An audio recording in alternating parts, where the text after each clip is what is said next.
റോസാ ചെടി വളർത്താൻ ആഗ്രഹമുണ്ട്, പക്ഷേ അതിനെ നടാൻ വേണ്ടത്ര മണ്ണില്ലാതെ നിങ്ങൾ വിഷമിച്ചിരിക്കുകയാണോ? എന്നാൽ നിങ്ങൾ ഒരു വട്ടം കൊക്കോ പീറ്റിലൊന്ന് നട്ടു നോക്കൂ.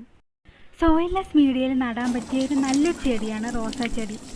സിൻഡർ മീഡിയ കഴിഞ്ഞാൽ ഏറ്റവും നല്ല സോയിൽലെസ് മീഡിയയാണ് കൊക്കോ പീറ്റ്. ഞാൻ ഇവിടെ എല്ലാ റോസ് പ്ലാന്റ്സും കൊക്കോ പീറ്റിലാണ് നട്ടേക്കുന്നത്.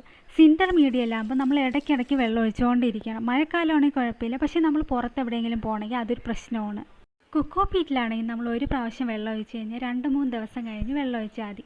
അല്ലെങ്കിൽ അതിൻ്റെ മേൽഭാഗം ഡ്രൈ ആകുമ്പോൾ വെള്ളം കൊടുത്താൽ മതി. ഞാൻ ഇപ്പോൾ 5 കിലോൻ്റെ ബ്ലോക്ക് ആമസോണിൽ നിന്നാണ് പർച്ചേസ് ചെയ്തത്.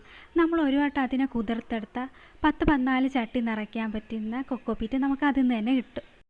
അപ്പോൾ ഈ കാണുന്ന റോസ് പ്ലാന്റ്സ് എല്ലാം ഞാൻ കൊക്കോ പീറ്റിലാണ് നട്ടേക്കുന്നത്. അപ്പോൾ കൊക്കോ പീറ്റ് വാങ്ങുമ്പോൾ നമ്മൾ ഒരു കാര്യം പ്രത്യേകം നോട്ട് ചെയ്യണം. ലോ ഈസി ഉള്ള കൊക്കോ പീറ്റ് തന്നെ നോക്കി വാങ്ങണം, കാരണം അതിൽ ഉപ്പ് രസം കുറവാണ്.